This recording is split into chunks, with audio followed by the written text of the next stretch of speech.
Right, good afternoon, ladies and gentlemen. Good afternoon. Good afternoon, Sir Christopher. Again, good afternoon, ladies and gentlemen. Good afternoon. Hello there. My name's Sir Christopher. Hello. And I'm going to be talking you through the Arming of the Night and the Mythbusters display. Okay. What that is, we're going to use my wonderful, beautiful assistant here, Sir Henry. We're going to show you all the layers that he's wearing, and then go through and knock out some Hollywood fantasies that they believe are historical fact, but we believe are historical fiction. Okay. I'm going to dive right in. Currently, Sir Henry is wearing only one piece of armour. Okay? He's wearing his male shin pads, his shoes. The reason he's wearing these currently is because of the way they're put on. They're a bit like a male corset. They take roughly about 20 minutes. He has to lie down, he has to have squires strap him into them and tie them up. And to be honest, it's a very, very boring process, and I didn't want to force you to watch such a boring display. So we've skipped right to it. Already got his shoes on. That's for protecting his lower legs, protecting his shins. Any of you who have played football know exactly how badly your shins can get damaged, even when you're just playing kickabout. Okay, and why we wear shin pads. When you're wielding swords and when you've got people going up high and go swinging for your legs, these make a lot of sense. Your shins are very brittle. I do apologise, after 2 days I'm quite sore-throated. I'm doing my best to project as much as I possibly can. Right, apart from that, Sir Henry is wearing his linen under-tunic, okay? Worn by almost every male, okay, both in civilian attire and military attire. As you can see, I'm wearing my nice red one. It serves as protection. It serves as something that you can easily wash. It serves as something that keeps your gambeson, which I'm currently wearing, which we'll get in a second, keeps it rid of all sweat, all the energy that he's going to build up, all of the oil that goes on it. It protects him and keeps it nice and soft. Okay, it stays nice and soft and it rubs on his body. Next, we have what is known as a gambeson. A gambeson is a linen attire that is stuffed with wool. Nice columns. Okay, it serves to protect him from kinetic energy, from blunt force trauma. Okay, sharp weapons will cut straight through this, but if you've got a nice solid mace or a big club and you whack it against him, this serves as a nice decent bit of protection, a nice bit of padding, okay, to take out some of that blunt force trauma. Okay, also serves to protect his joints. Okay, one of the most vital places on your body. You can't move if his joints are disabled. If you give this a nice crack, okay, they'll go the wrong way, and that is bad. That is very, very bad. Okay, so the gambeson acts as a nice percussive piece of clothing that protects him from blunt force. Obviously, considering that we put it on his body, he's going to want something up here on his noggin to protect him from that as well. So what is currently being put on Sir Henry is his gamboised arming cap. Okay, it is it was effectively the gambeson of the head. It is a little cap, which again is stuffed thick with wool, which means that if he receives any hits to the head, he, stays on his feet. He's not knocked unconscious. It gives him a little bit of padding, gives him a little bit of protection. Some of the lower ranks could only afford to wear these, okay, and they would, because they try and get as much armour as possible. These are reasonably cheap. They're obviously not as expensive as metal, which we'll get onto, but it serves as a nice decent bit of protection. If you could have any protection, this is what you'd start out with. Right, now that you know what goes under the mail of a knight who is fighting in combat, some of the stuff that you don't really see, we'll now get to the stuff that you do. We now get to his full mail hauberk. A hauberk is a strip of mail that covers his entire body, all the way down his arms, all the way over the backs of his hands. He's even got an integrated coif which goes on his head, and this protects him from slicing weapons, stabbing weapons. Okay? If we take our nice sharp weapons, okay, and we do this to him, you can see that even though I'm trying to chop into his arm, I can't get anywhere because he's wearing mail. He's wearing lots of tens of thousands of little small circles that are linked together, which give him manoeuvrability and agility as well as a lot of protection. Okay, and obviously under that he's then got his gambeson to protect him from the power of them. Okay, that's good. He's now putting on his mail back gloves. The fingers are some of the most damageable parts of your body. They're very, very brittle, and especially when you are holding a weapon and bringing that weapon towards your enemy, okay, and they are doing the same to you. Your hands are the things that get caught up in the fray most, and as such we need to protect them. If you've damaged your fingers or damaged your thumb, you will not be able to hold your weapon, and if you cannot hold your weapon, you cannot fight. And if you cannot fight, you cannot win. What's currently happening is his lovely squire is using pieces of leather thonging to tie on his gloves, make sure they're not slipping, make sure they're in the right place. He's got leather thonging in his arms, he's got leather thonging almost anywhere needed to get that tension together to create nice, stable, solid, as we can see here, tie it up, bring it onto his shoulders, bring it up all the way up onto his shoulders where he can carry it. Okay? And the leather thonging on his wrists, again, attaches it, make sure it's not drooping, because if his mail is sagging, if his mail is not fitted properly and it's hanging off like this, okay, somebody can easily get a sword down into it, and if they get a sword down into it, it literally leads straight into his arm. And again, if he leads into his arm, he can't carry his weapon, he can't fight. Good.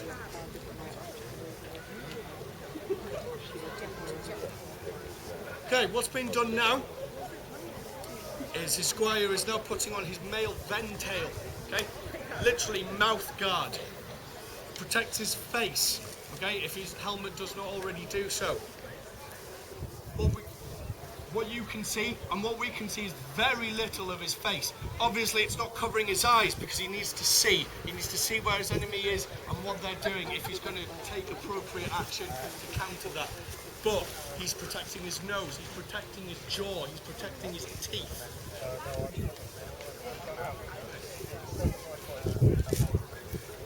Next, we have one of the most vital pieces of military attire, the surcoat. What Sir Henry is putting on now literally tells everyone who he is, what he's worth, and more importantly, which side he's on. Because currently, the man that you recognised before, standing there before you in an undertunic, is now no longer recognisable whatsoever due to his ventail and coif. Can't see the colour of his hair, can't see his nose, can only see his eyes. Okay? And it's not enough to recognise a man. If he is not wearing this absolutely lovely black surcoat, no one will know who he is or where he's from, what side he's on, and people may attempt to kill him or disable him when he's on their side, when he is fighting on their army. This surcoat not only protects from the blood and gore of battle, protects his mail from the blood and gore, which can easily, as his surcoat can easily be taken off and washed, but it also helps identify him and say, no, I am on your side. You know exactly who I am and who I fight for. Okay? Alternatively, it does light him up like a beacon to his enemies. But Sir Henry likes the challenge. Next, we have a leather belt. His belt is used to support most of the mail. Okay, all of the mail that is hanging from below, obviously below his waist where the belt is tied. Okay. The weight of his hauberk is approximately 4 to 5 stone. That is the approximately about the he's about a 5-year-old child, average 5-year-old. Okay, he has to fight in this all day. He just does not want it to be hanging from his shoulders, all the weight being on his shoulders, because he cannot swing his weapon, he will tire. He can't raise his shield to defend himself. As such, he uses the belt to support a lot of the weight of the male, thus freeing his shoulders, meaning he is able to kill his enemy. Nextly, a lot of you will now recognise what is currently strapped to Sir Henry's waist, and that is his sword. Knights were trained from the age of 12, about 12, to use weapons such as the sword. They were trained in most weapons, but this one is a status symbol. This one says, I am worth something. Swords in the 12th century were worth the equivalent of a sports car nowadays. Okay, they were that expensive. But he has one. It shows his enemies, I am worth taking ransom. I'm worth keeping alive. Do not kill me. Okay, the sword expresses how rich he is, or how rich his lord is, and it's basically just a status symbol. It's a Norman status symbol. Next, as most of you will recognise, we now have the iron cap, the helmet. Okay, Sir Henry is wearing a frigging helmet, which is the one with the it is a nasal. It has this bar that comes down the middle of his face. If you put your finger, to your face, you will not be able to see your finger. You will be able to see through it. And because they realise this, they realise that putting this bar does not obscure your vision, but it does protect your face from sword blows, mace blows, any kind of weapon coming towards the face. It is an incredibly valuable piece of equipment. I'm about to demonstrate exactly. Wrong, let's start that again. Lots of people come up and ask, so Christopher, just exactly how much does the helmet protect the person inside? To which I answer, with his arming cap, meaning that he has a decent amount of blunt force trauma protection, okay, so that he's not going to get knocked out. With his coif in there to take some of the concussive force, and with this solid piece of iron protecting his head, curved so that any blows will glance off it. Absolutely incredible. How was that, Sir Henry? No sense, no feeling.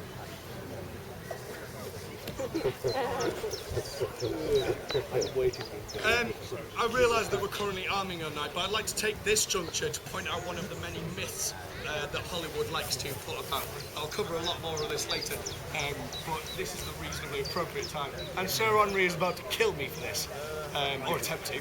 And that is the myth that a knight is so heavy and so powerful that when knocked down, he cannot get up. Okay, the myth that the male weighs so much that it is impossible to move, that is literally just for you to stand there and look, well, not pretty, but you get what I mean, and that he cannot move when he is fallen to the floor. Okay? Clearly a myth. If a knight, start again. If a knight is on the floor and cannot get up, he's a dead man. The Normans knew this, and so they made sure that what they were wearing was agile, quick, swift.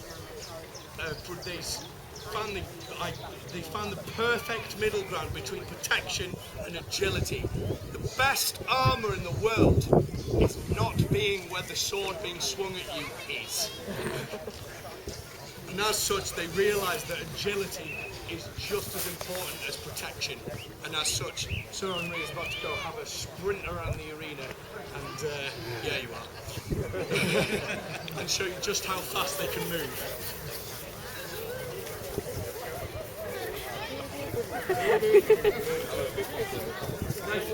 Oh, way.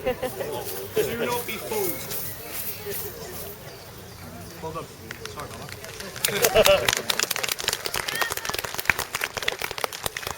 Do not be fooled. Although heavy and although very protective, this man is very agile. They were trained from, as I said before, when they started their squirely duties at 12, they had their own their mini sets of armour for them. They used to practice, they trained constantly in this armour to get used to it. And as such, by the time he was knighted at 21, he has already done 9 years worth in mail. His body has grown accordingly. He is very fit. Norman knights are one of the fittest.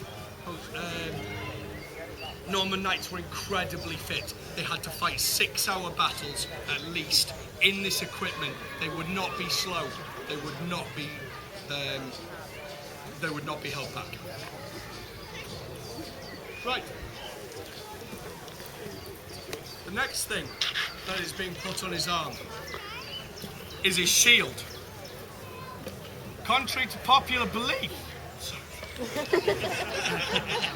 it's been a rough few days, ladies and gentlemen. Contrary to popular belief, oh, thank you. Hey! They're amazing. Contrary to popular belief, shields were not made of metal. If any of you have ever tried lugging great big huge plates of metal around, I guarantee you they are very heavy, okay? This shield is made of wood. It is light, it is fast, it is replaceable, it is not expensive, okay? A knight would go into battle with 6 or 7 of these, and every time one maybe broke, he would just go back, have his squire strap on a new one, and get straight back into the fray. Okay? They are light, they are fast. He needs to be able to protect everywhere. He does not want to be lugging around a great big sheet of metal that he can barely raise above his shoulders. Okay? Because that does not let him protect his head. You'll notice that painted onto the front of his shield is, again, with the surcoat, a very important aspect, which is his heraldry, which again lets everyone know that this man is in the service of the Earl and the Earl Fitz-Edward, and he is in his household bodyguard. This is an incredibly not well important, but he serves someone who is very, very important. More importantly, along with his lord being very, very important, his lord is very, very rich. He has spent a lot of time equipping this man. Okay. Now what that says to any of his enemies is his lord is rich, his lord has spent a lot of time training him, his lord will buy him back for a great amount of money. Okay? So this shield again says, I am not worth killing, I am worth taking hostage. My lord will buy me back and you will be very rich. Okay. Brilliant. In which case, now that I've had a bit of a chat on about how he's dressed and a couple of the myths that Hollywood like to put about, a volunteer from a volunteer from one of our recruits to come in and challenge Sir Henry.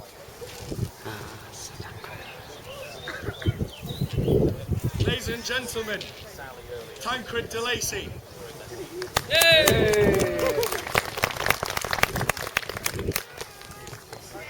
One thing that I like to stress before these two gentlemen start hitting each other, which they will, trust me, we'll get to it, is that what you are about to see is not scripted, okay?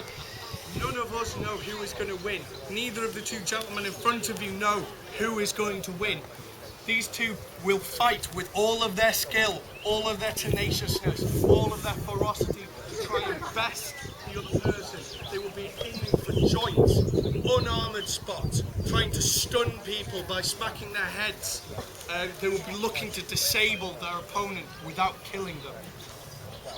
Because it's all a game. However, yeah, it is fully competitive. Whichever one wins, he has done so through his own skill and deserves to be rewarded with absolute applause for it. So, we'll get to it. Yep. One of the things I recommend you do is pick a side. So, If Tancred de Lacy has your applause, let you do so now.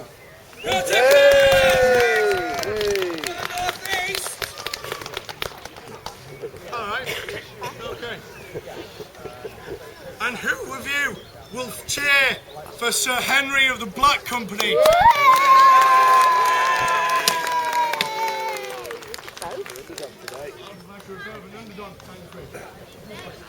Gentlemen, to the crippling blow. Leon.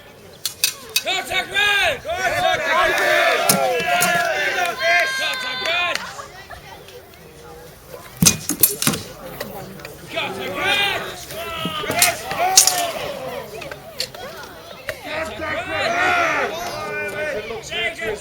His sword on. Dropped his sword. Good strike to the back of the leg there from Sir Henry. And Sir Tancred has surrendered.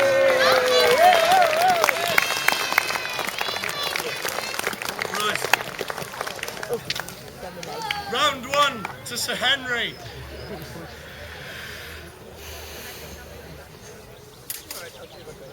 Are we ready for the second round? Yeah! Go on, Tancred. I said, are we ready for the second round? Gentlemen, for the second time. Leon. Contact red!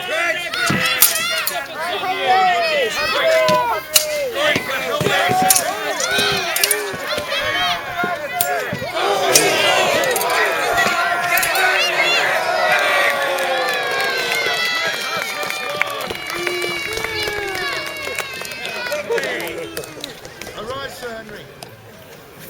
This makes the scoreboard 1 each. And I believe while they have a little bit of recovery time, as you can probably guess from wearing all this stuff, I can hear them now, they're breathing quite heavily. Just tell you another myth, that Hollywood likes to put into their films, which is that knights will be killed. After these two have done, after one of them has surrendered as a knightly status, he will be taken back as a brother to play chess and live and go hunting with his enemy, not be thrown in the dungeon.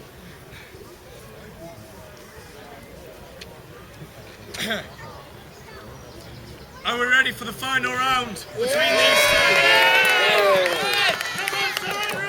Tancred, you got this! For the last time, carry on.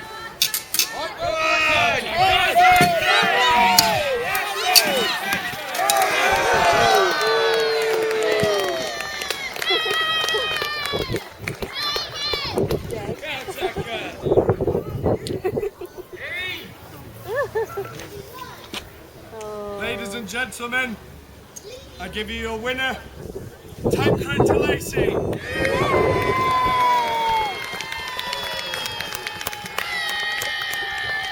Commiserations to Sir Henry of the Black Company.